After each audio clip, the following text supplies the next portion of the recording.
Greetings. My name is Michael Teixedo. I'm a clinical assistant professor of otolaryngology in Philadelphia, Pennsylvania. I teach at Thomas Jefferson at University of Pennsylvania and Drexel University. And today I would like to speak to you a little bit about the relationship between tinnitus, a very common problem, and headache. What we're going to be doing in the next 35 minutes or so are to consider some mechanisms of tinnitus generation. And we're going to review some of the data that links tinnitus incidence with migraine headache in particular, and look at potential sites of tinnitus generation in migraine. By the end of this presentation, should be able to recognize that tinnitus generated by auditory system pathology can be modified and possibly even caused by migraine activity. And one thing that I think should be the biggest take-home message is that we're all seeing patients who have tinnitus and who have migraine, and they will almost certainly benefit from standard migraine therapies. So let's move ahead here. I do have a disclaimer here, and that is that tinnitus, despite its extraordinary prevalence, is very poorly understood. This is a 35-minute presentation, which means that the model I'm going to present is somewhat simplified. But I think it's going to be helpful for purposes of discussion and teaching, and for purposes of informing our intention to treat patients who we have formerly discarded and withheld treatment from, but who could be helped. So let's understand migraine. What is migraine? On the left, you see that the intracranial vessels are innervated by unmyelinated C fibers, which are branches of the trigeminal nerve. Those fibers secrete inflammatory neuropeptides around the intracranial vessels, which are very vasoactive, but also very sensitizing, like a venom, like a wasp venom, which causes every touch to be sensitive. This is where the pounding pain of migraine comes from. But the key is the inflammatory peptides, not the vascular changes in migraine. When this happens, many different sorts of electrical and metabolic disturbances happen in the brain, such as in the middle panel, which is cortical spreading depression.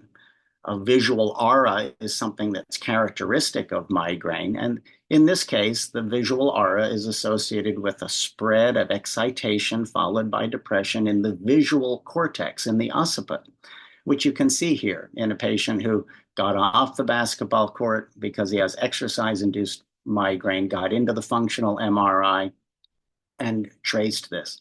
Now, although visual aura is the most common aura, this sort of aura activity can happen anywhere on the cortex. You can imagine the extraordinary range of brief symptoms that are unusual and neurologic that could originate from aura over different portions of the cortex. In addition to aura are the hyperactivity signals in deep centers. It has been demonstrated a long time ago in the right panel that the side of a migraine headache can be very consistently predicted because of the increased metabolic activity in the dorsolateral pons, which is the site of the trigeminal nucleus. But the trigeminal nucleus is not the only site that shows hypermetabolism in migraine attacks. The hypermetabolism is associated with different patterns of expression in different individuals. The auditory nuclei can be involved, the vestibular nuclei, the hypothalamus, the superior salivatory nucleus, and different brain centers, and this is the reason that we have such a broad range of expression of migraine in families that have migraine. Sometimes you'll have a family with 5 migraine sufferers, but none of them have migraine the same way. So that is migraine in a nutshell. We need to review that so that we can understand the rest of our presentation. Now, tinnitus, it's a huge problem it is a common problem. The very best epidemiologic study we have is recent from a Gutenberg in 2023. And what made this study so unique was that of the 4,900 participants, each and every patient was actually interviewed. This was not a survey. And every one of them had audiometry as well. It wasn't just a report of whether or not they had hearing loss. So you can see that the mean age was 61 years. 21% of the population had tinnitus, and 9.8% had what they called annoying tinnitus. The prevalence of tinnitus increases with the increasing hearing impairment and seems to be the most prevalent in this area here, where patients with severe hearing loss, about 80%, have tinnitus. And paradoxically, with complete hearing loss, only 42% had tinnitus.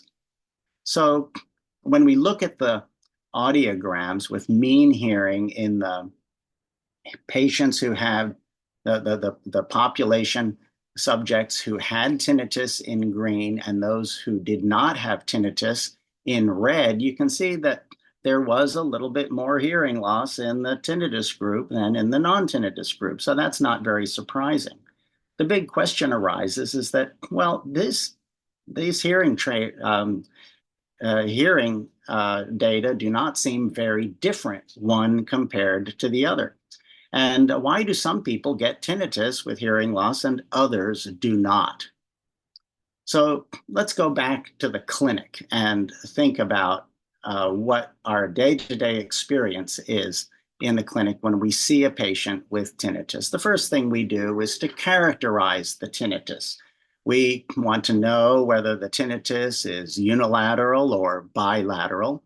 Is the patient hearing a Gaussian hiss or a tonal tinnitus?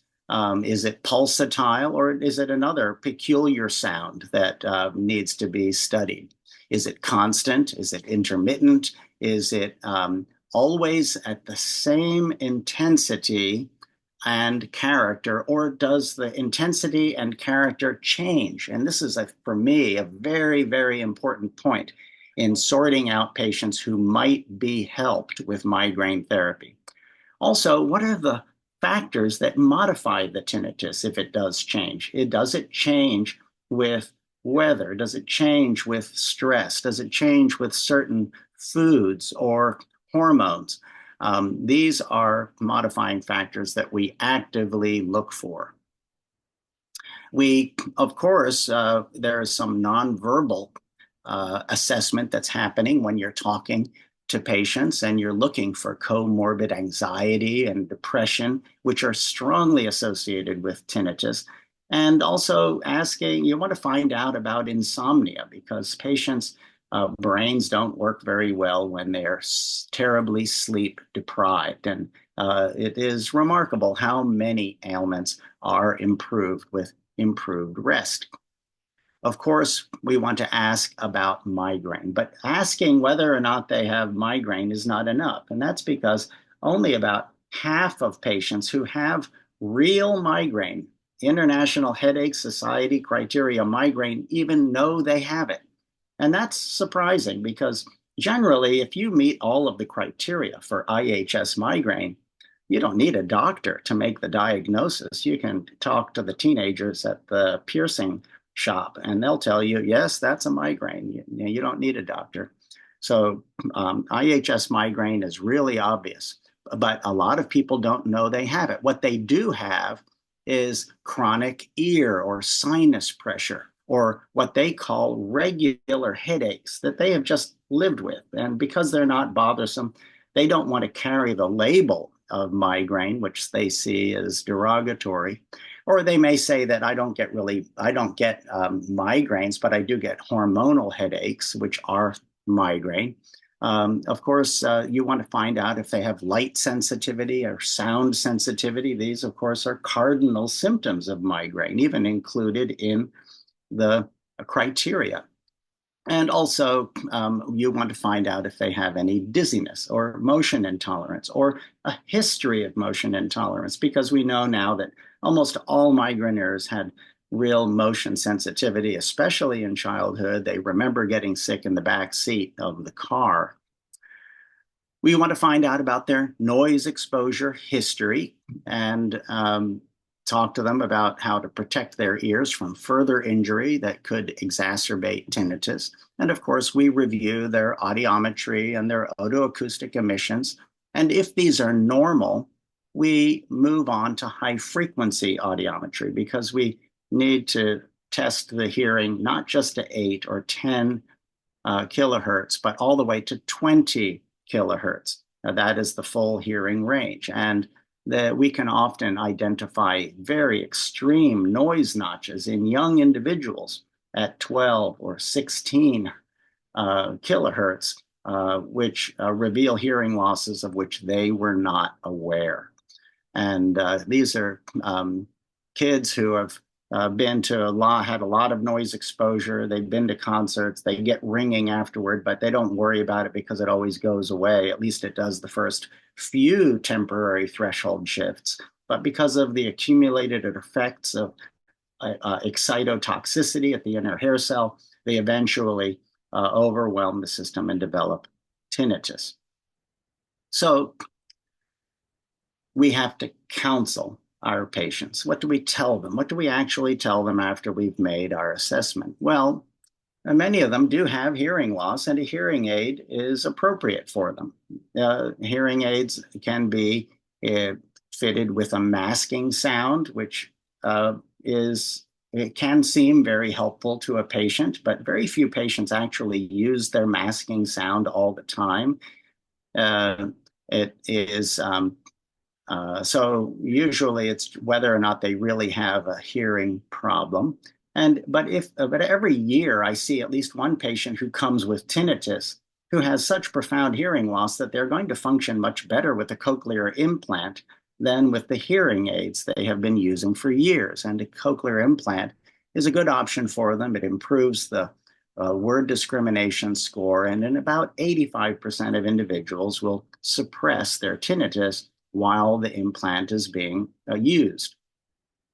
I also talk to them about the proper use of environmental masking. Some of the patients are engaging in an unfair practice of turning up the sound in the room so high that they can't hear their tinnitus. This is like turning up the lights so loud that you can't see the candle in the room. What you really want to do is to decrease the contrast between the silence of the room and the tinnitus.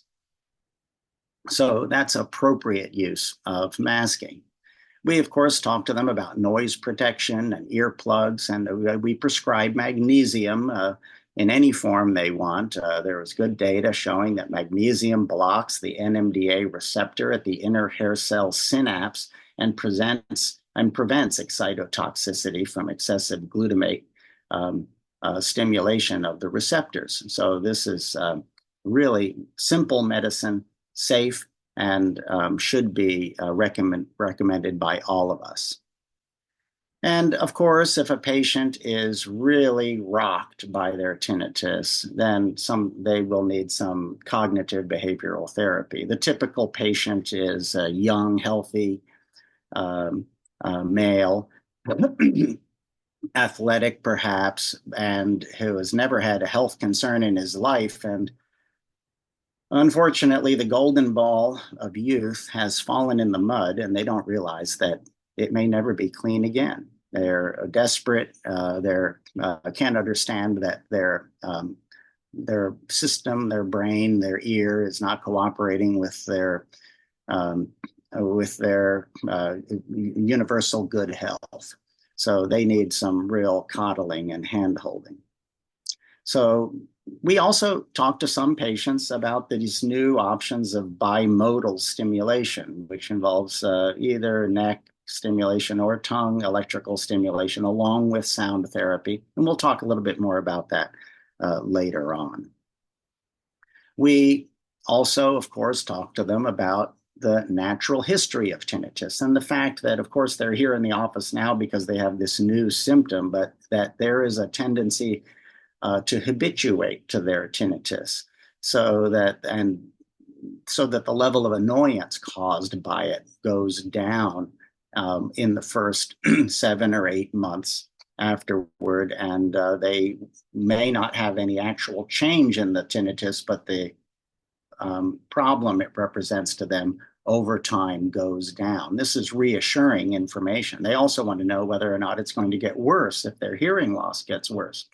And generally, they'll age and they'll have presbycusis. Their tinnitus levels will increase, but so slowly that they'll be adapting to that as it happens. Now, we do also want to give them some way to focus on a cognitive model of what is going on with their tinnitus, and so that they don't focus on the emotional, because focusing on the emotional in tinnitus patients is very counterproductive. And the model I talk to them about, and most do, I think, is the deafferentation with central reorganization model. And this seems, essentially the brain is filling in the information that is missing from the periphery. I tell them in simple terms that these hair cells, we have a piano keyboard of hair cells about 3,400 long, much longer than the 88 keys on the piano keyboard. They're all sending information to the auditory cortex all the time, even when it's quiet. Now you have an area of hearing loss. It's not sending information, and the brain is filling in the missing sound, and this is the tinnitus. This gives them a way to visualize things. And this is, although tinnitus is very, very complex, this is a reasonable explanation in light of current experimental evidence. If we look at the auditory cortex of the cat up here in the upper left, you can see the corresponding low tones in the greens and blues and greens, and then heading up to the high tones in the red, and then the inner ear is lesioned with loud sound, giving an audiogram seen over here in A, which is very familiar to us all in our clinics and familiar to our tinnitus patients. And what happens is a reorganization of the cortex, as seen in this second colored panel, where all of the red and yellow is gone, and the auditory cortical area that used to be occupied by the high frequencies has now become a portion of the domain of the mid frequencies. So this is the reorganization of this cortex that results, unfortunately, in some overrepresentation of tones and also synchronicity. Too many nerve fibers representing a single tone firing all at once. So that's an example of reorganization at the auditory cortex. But this kind of reorganization happens at every level of the auditory pathway. It can happen at the dorsal cochlear nucleus, which is the first primary relay center for auditory information, and it happens in the thalamus and medial geniculate body, and unfortunately sometimes in the limbic system. All of these organizational changes result in tonotopic overrepresentation, neural synchrony, and some compensatory increase in firing rates to maintain the functionality of the system. And any of these mechanisms can produce a phantom sound from any of these levels. And it may be that some people have tinnitus that originates in one area more than another. So not all tinnitus patients are the same. Now, fortunately, when tinnitus happens, it is an abnormal perception that doesn't correspond to the outside world, and abnormal perceptions can be canceled in most instances. even, yeah, and this is very important because we have normal internal sounds that are always there and our brain cancels them out. We don't hear our loud eustachian tube clicking. We don't hear our very loud chewing sounds that would drive us crazy. We don't hear the pulsations of our cardiovascular system normally. But we have psychological factors like anxiety and depression, which can cause us to focus on our discomfort, and our inability to ignore it can worsen the subjective annoyance and then create an aversive memory system associated with it that is very, very similar to chronic pain. So these patients are really having a difficult time. They can barely function. It's as if they're driving around in a car and they're focused on the bug on the windshield, and they can't focus on the road anymore. So they become very bad drivers. So and we know that the auditory system is and neurologic systems are very plastic, and so there can be potentially a change in symptom durability that is related to the duration of the symptoms, and that could make them more difficult to treat. So let's go back to this basic question. It says, why does hearing loss cause tinnitus in some individuals and not in others? Remember, these audiograms didn't look very bad in the Regensburg study or in the epidemiologic study we talked about earlier. And obviously, there is some difference in the brain's ability to suppress aberrant signals among individuals. And we can adapt to hearing loss in some cases without generating phantom sounds because the inhibitory networks are intact and we don't fall into these traps of maladaptive neuroplasticity. It's also true that every hearing loss is not alike. There is a greater risk of tinnitus with inner hair cell dysfunction compared to outer hair cell dysfunction. Extended high frequency hearing losses above 8 kilohertz are much more likely to be associated with tinnitus as well. And just the presence of hyperacusis in an individual increases the risk that tinnitus will be present with their hearing loss. And hyperacusis, remember, is one of the cardinal symptoms of migraine. Stress and depression and anxiety also increase the risk that you will have tinnitus when you have hearing loss. So why does hearing loss cause noise in some? What happens?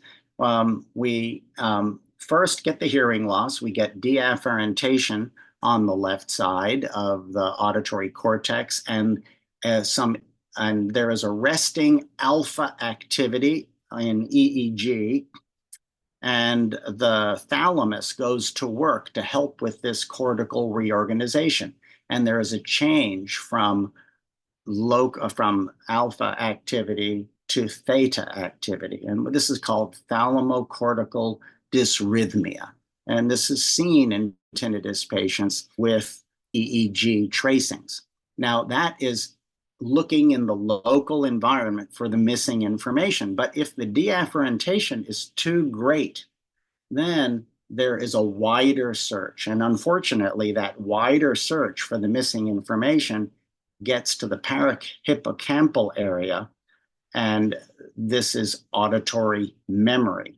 And these patients now have a change in their EEG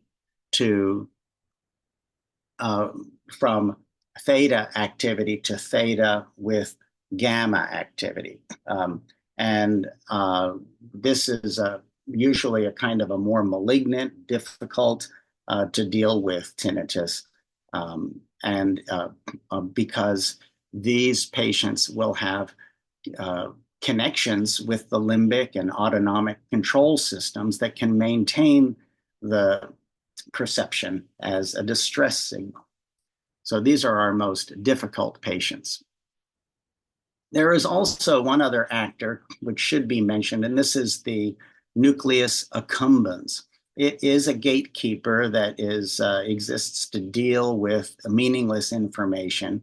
And it may be that in some individuals, the failure to scrub meaningless information at this site can result in tinnitus. And when these patients with an active nucleus accumbens are presented the sounds at the tinnitus frequency, they have the greatest reactivity.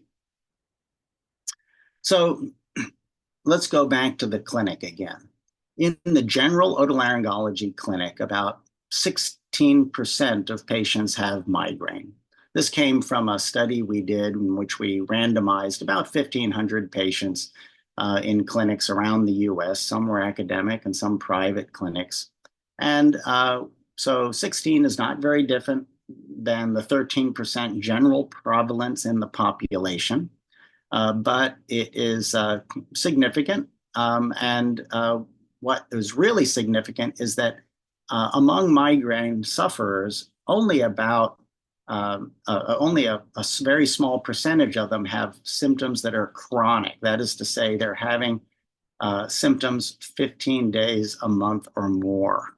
And but in the ENT office, we have an unusually concentrated population of chronic migraine sufferers. Almost a third have chronic migraine. That's really remarkable.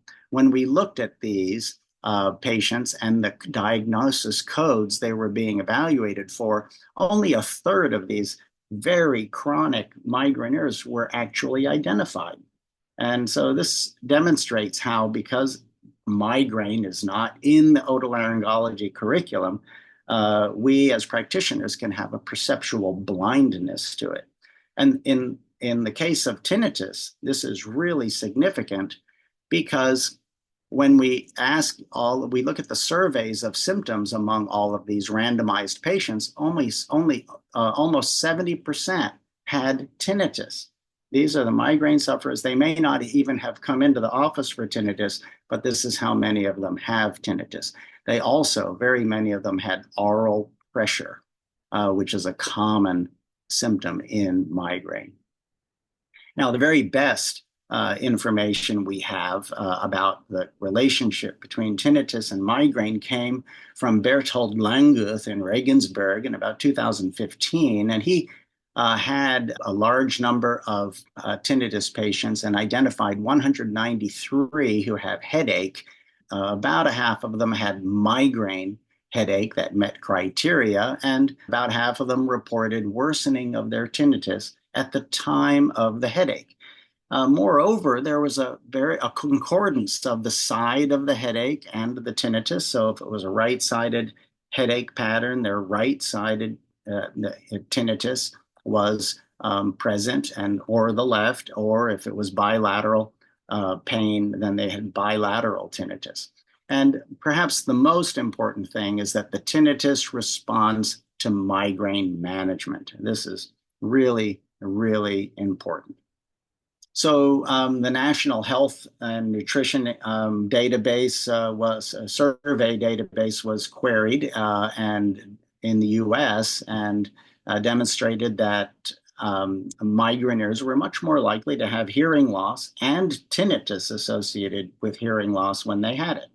So subjective hearing loss was present in 25% of migraine sufferers compared to 16% without migraine, a very significant association. And tinnitus was present in 34% of migraine patients compared to 16% non-migraine, with an odds ratio of 1.5 for hearing loss and 2.2 for tinnitus when migraine is present. In Taiwan, a very large population survey was performed, which did not specify migraine headache. It was for headache in general. And this may not be that unreasonable because most headache is migraine. You can argue against that, but when we use the IHS criteria for migraine, you're selecting patients who can be included in epidemiologic and drug efficacy studies, so they have to meet those criteria.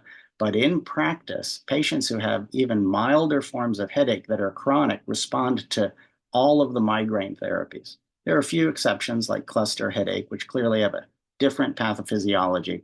But what they found in Taiwan is that the combined risk of either tinnitus, sensory neural hearing loss, or sudden deafness was higher if you have headache.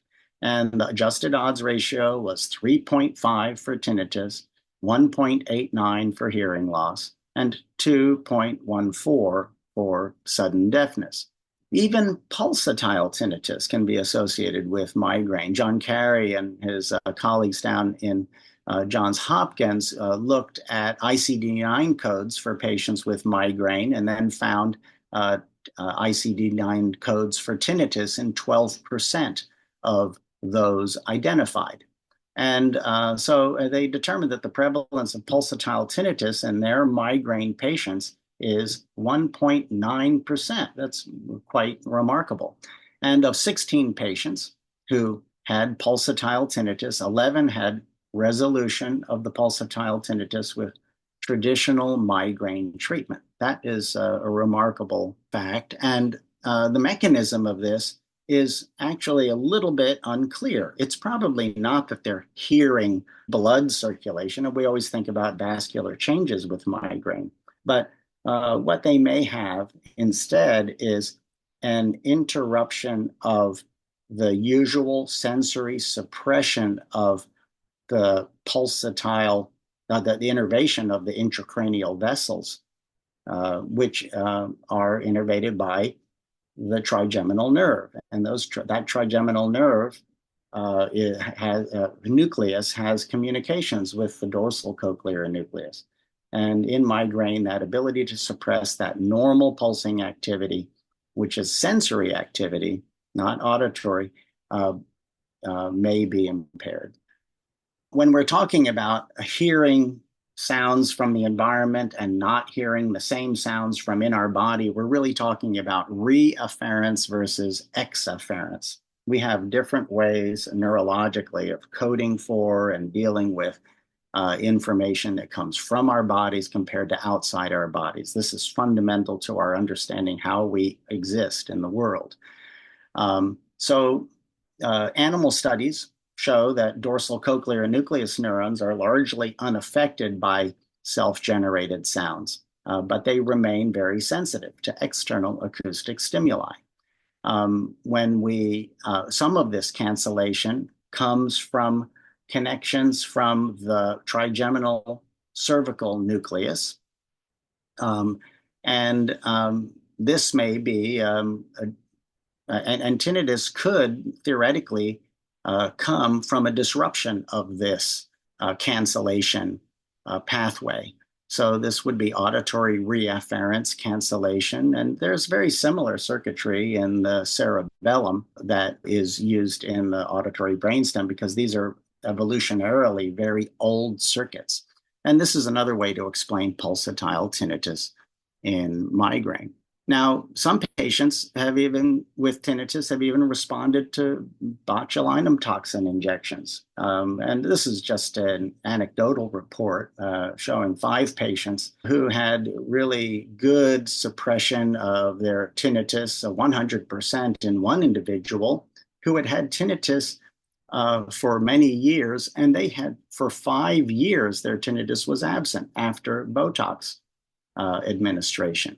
The other patients in this report had 100 to 70% reduction in tinnitus, but only for about 3 months, which is about as long as the biologic activity of the Botox is present. Now, it's important to recognize that migraine can cause changes in the auditory periphery, in the cochlea. And so if we're looking for tinnitus occurring because of deafferentation, well, can migraine affect the cochlea? Well, when we look at, we know that the cochlea vessels and ICA, the basilar artery, they're all innervated by V1 and have the same inflammatory, the same C fiber innervation and inflammatory peptides as the intracranial vessels. And we can cause them to spill their inflammatory peptides, which include CGRP. This is the most notable of the inflammatory peptide soup. We cause them to spill it, then we get big changes in intracochlear blood flow. We cause them to spill it by giving capsaicin, which stimulates the vanilloid receptors on those fibers. And you can see that not only does blood flow go up, but there is also a threshold elevation of about 10 decibels at every frequency when this occurs. And this is associated with blunting of the tuning curve. This suggests that there is some mechanism that affects the outer hair cell function that is causing this threshold elevation, but it may not be the only effect.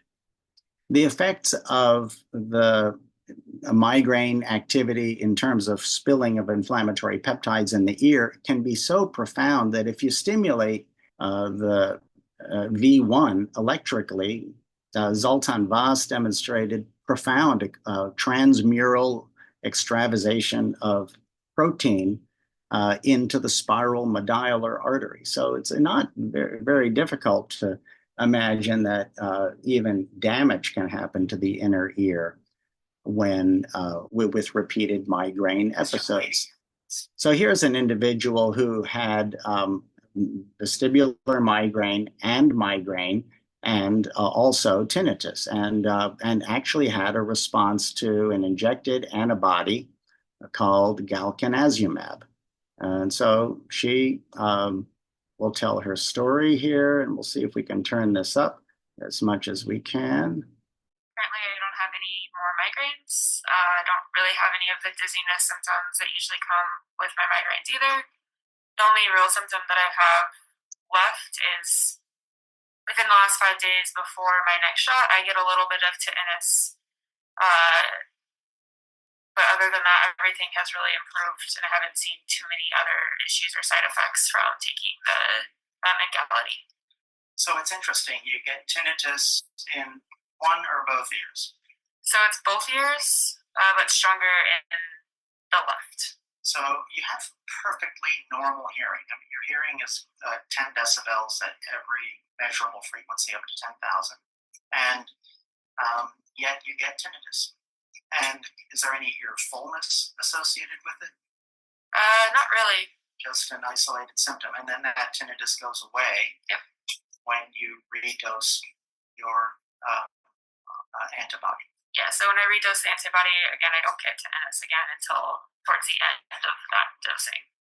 Well, this is very interesting, not only because of the association of treatable tinnitus with migraine activity, but also because of the response of vestibular migraine and tinnitus to this class of antibodies against CGRP, something that has not been widely reported, if at all. So that is a remarkable testimony, and whether or not this galcanezumab, a monthly injection, is affecting the function in the inner ear or in the central nervous system is unclear. The bottom line, though, is that she has migraine, and it works. To us with a long history of. Now, this patient has migraine with otalgia and tinnitus. She didn't really have very much headache. She just had otalgia in her, and it seems to run in her family along with tinnitus. And she took topiramate and had an excellent clinical response. Well, the interesting thing is that for 5 years she had daily unremitting right ear pain.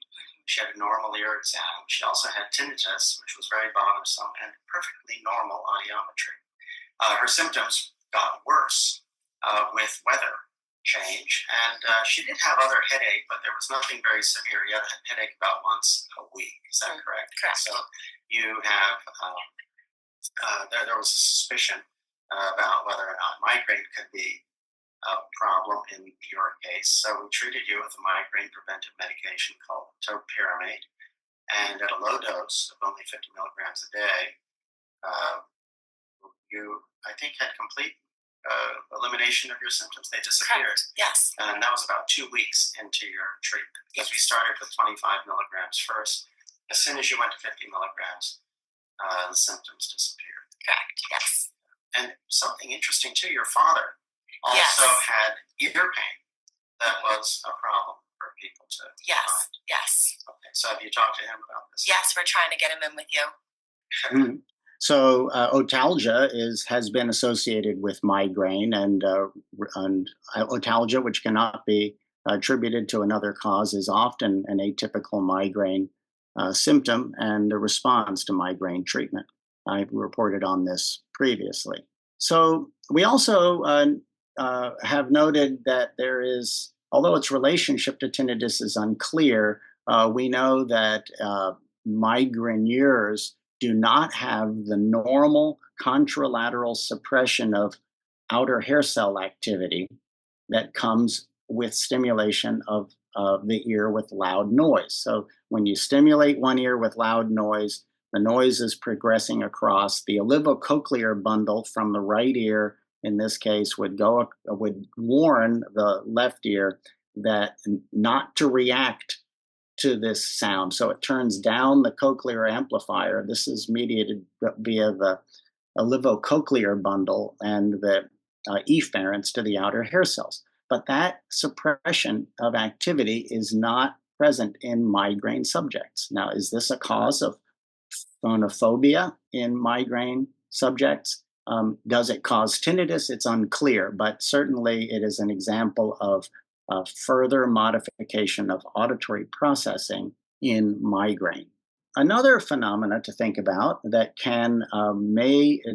may relate migraine activity to tinnitus is the phenomena of convergence amplification. What is that? All of our sensory systems, our entire nervous system is an arborization of nerves. Now, when nerves come back together, they converge. And there is maybe a sensory input from one direction and a sensory input from another direction, and it is a 1 + 1 = 3 situation. Now, what is it that causes this increased firing with convergence? We know that this happens in migraine with light.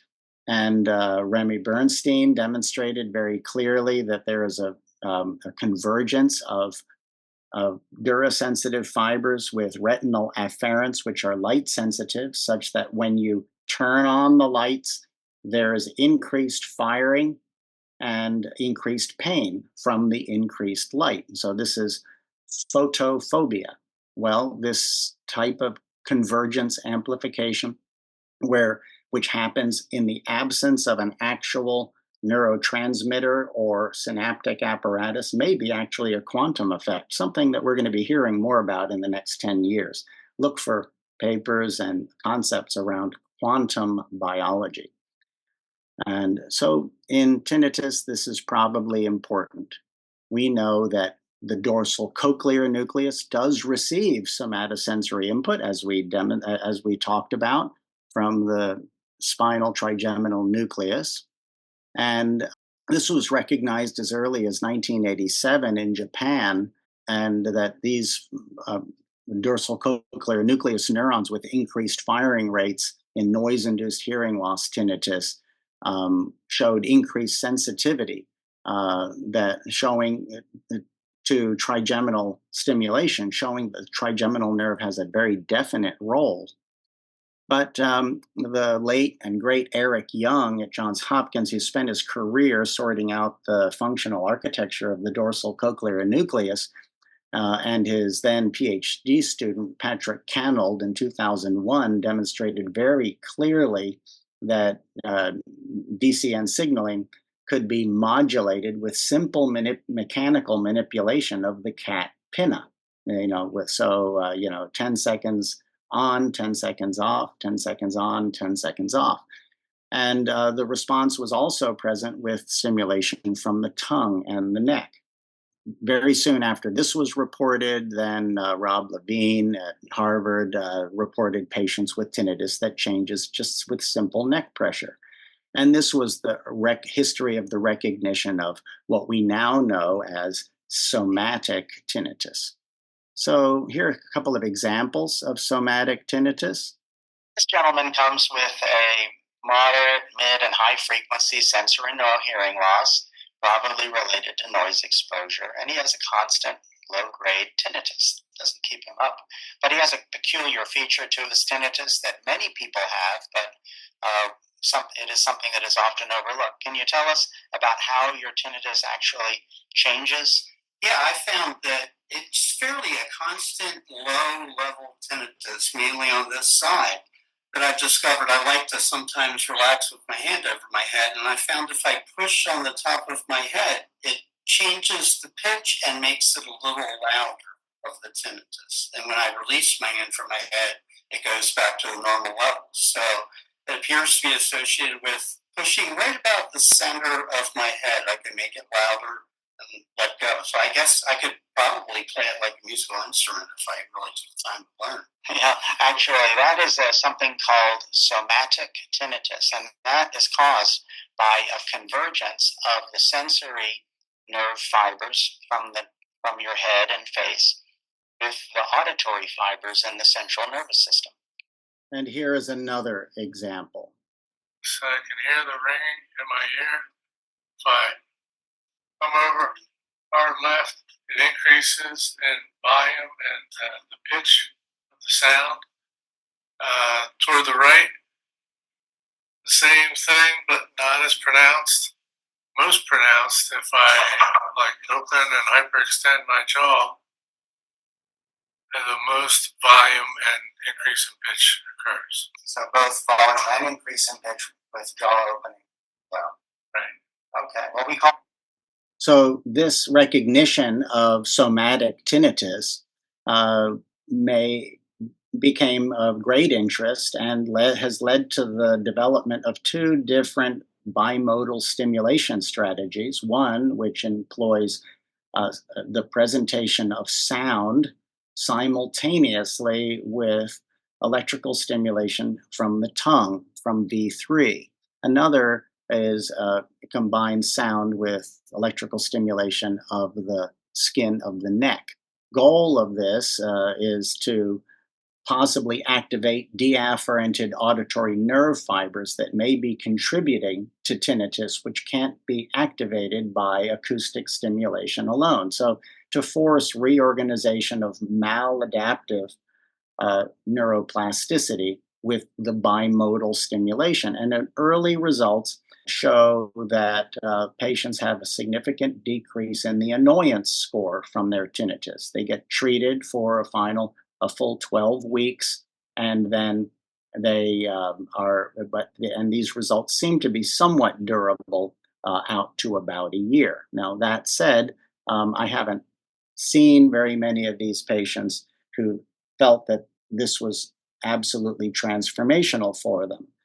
So they may do well in these controlled study environments and score well on these questionnaires, but I think the jury is still out about whether or not this is going to become a big mainstream treatment avenue.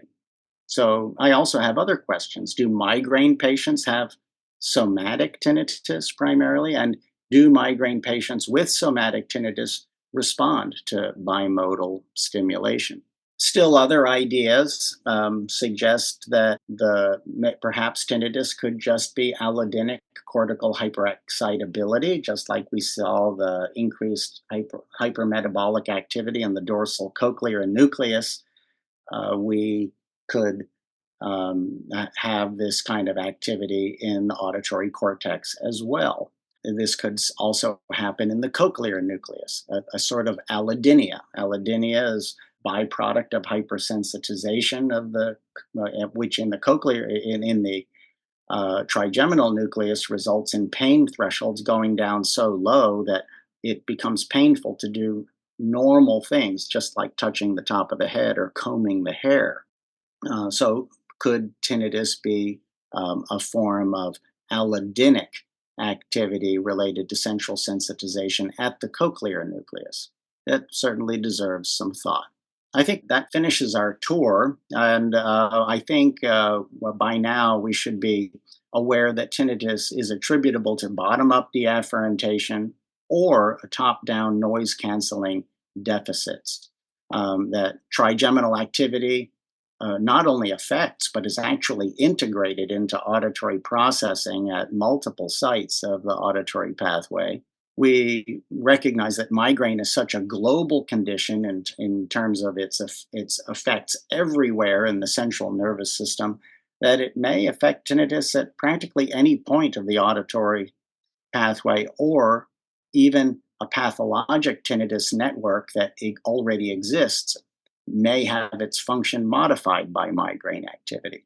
Unfortunately, tinnitus sufferers are really underserved and uninformed by typical cynical clinical attitudes where their patients are told badly to learn to live with their symptoms. We need to screen our patients for signs of migraine activity, signs that their tinnitus is changing. Every patient with changing tinnitus deserves migraine management. What do our tinnitus patients with migraine tell us? They tell us, my tinnitus changes in intensity from day to day. It may increase when I have more photophobia. My tinnitus is worse with headache, with fatigue, stress, typical headache triggers. My tinnitus crescendos from time to time. They may tell us that my tinnitus changes in character, or that my tinnitus is on the same side as my headaches. What they may also tell us is that my tinnitus got much more tolerable with migraine treatment. And I hope that you'll hear this from your patients. Thank you for trying migraine treatment for my tinnitus. So that concludes our presentation. I thank you very much for your attention. It's a pleasure to present this information. As you can tell, I have some passion about migraine. It is very prevalent and widely unrecognized, but it has a huge impact on the symptoms of the patients we see in the otolaryngology clinic. I thank you all very much for your attention.